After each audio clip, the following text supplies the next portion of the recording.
In being pro se and representing myself in my legal case, I have had firsthand knowledge and experience of exactly what it is like, kind of in a legal sphere. For those of you that don't know, you can go watch my previous videos. Yes, I am in an active legal case with my former employer.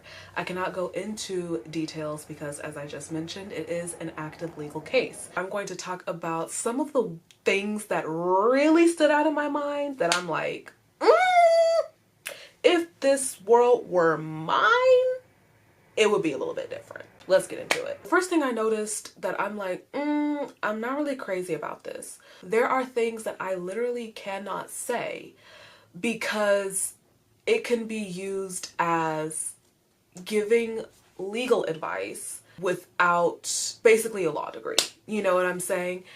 And whilst I can see the positive side of that coin, but I can also see the negative side of that coin, right?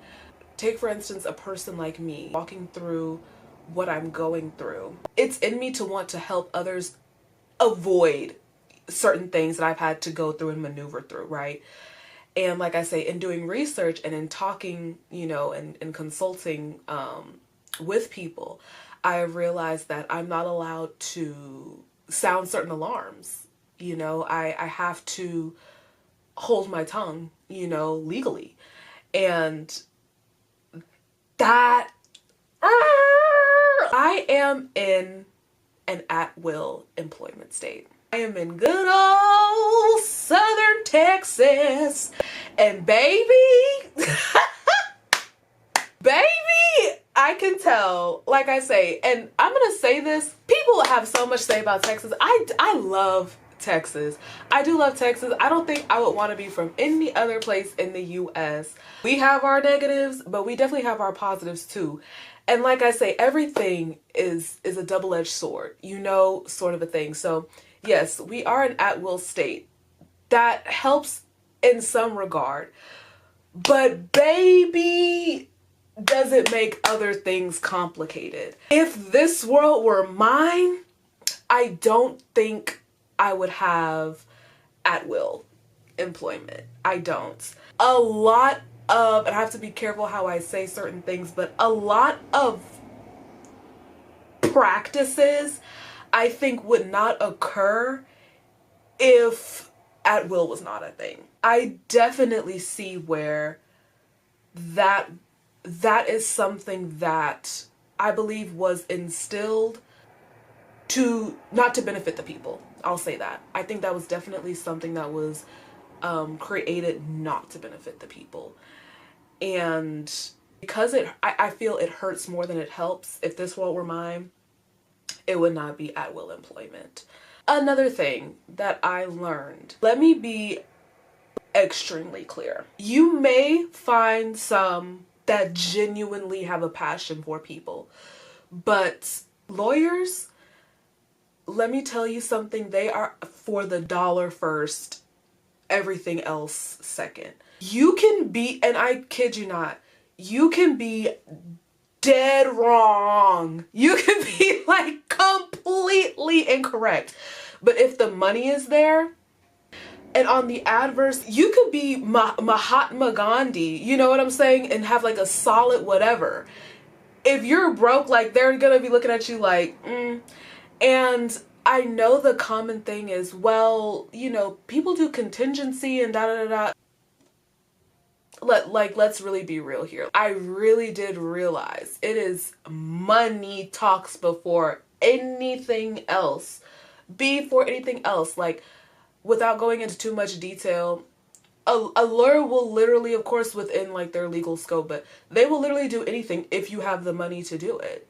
If you don't, like, they don't. You know what I'm saying? And it is like, that is, I can't fully articulate what I feel about that, but there's shystiness all in that. The next thing I always hear is, well, there's free legal services and stuff like that, and you guys would be shocked. You guys would be so shocked. Good luck. You know what I'm saying? Good luck getting on the waiting list. Like, you would be shocked at how many people like need legal services. Like, And by the time you get on that, your statute of limitations is probably long gone. You know what I'm saying? So it's so many other factors.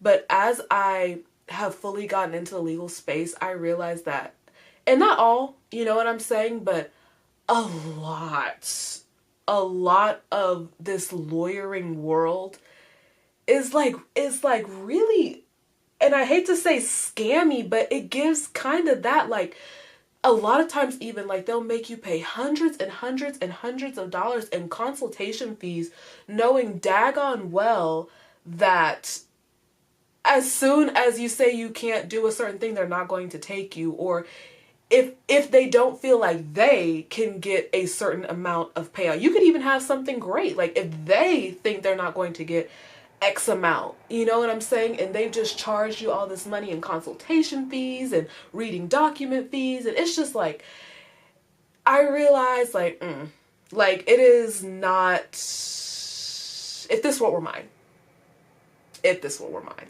I have also realized that certain institutions put in place supposedly to keep checks and balances on, you know, entities, and supposedly made to ensure that certain treatment is being fair and stuff like that.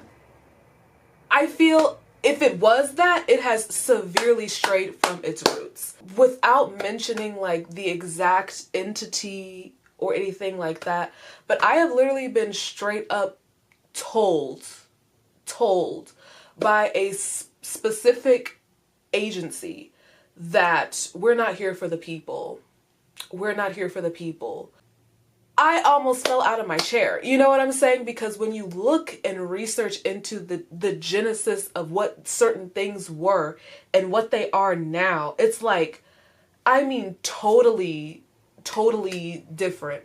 If this world were mine, it really would be like proper checks and balances. Like, there's a lot of things that are like, we have it just to like satisfy, you know, laws and stuff like that.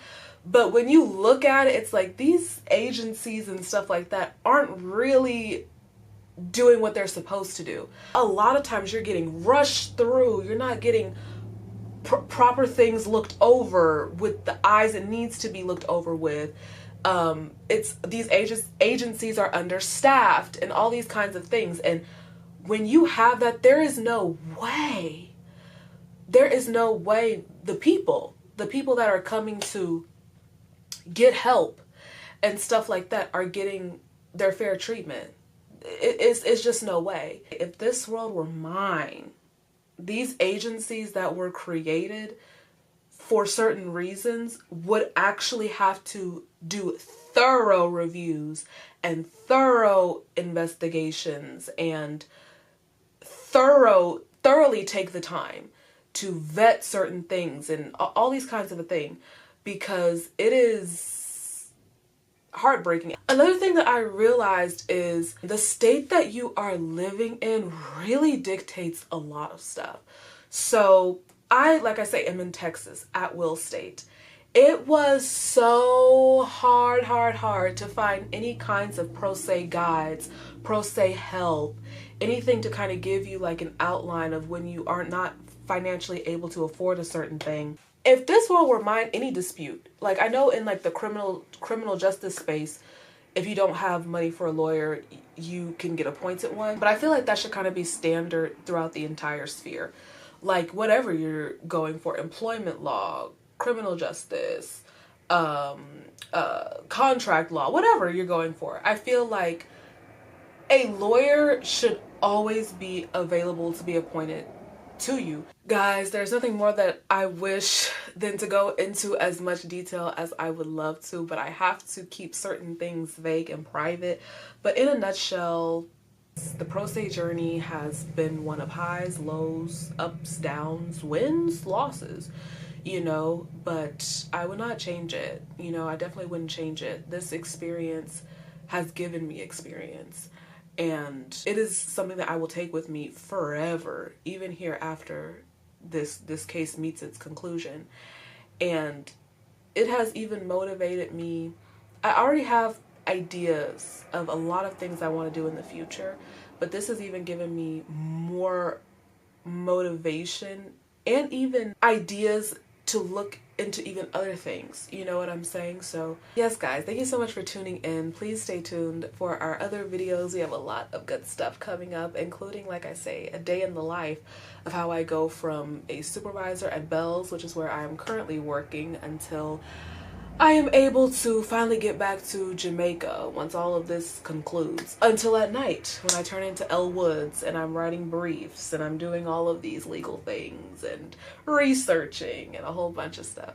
So stay tuned, guys. I do hope you enjoyed today's video, and I'll see you in the next one. Bye.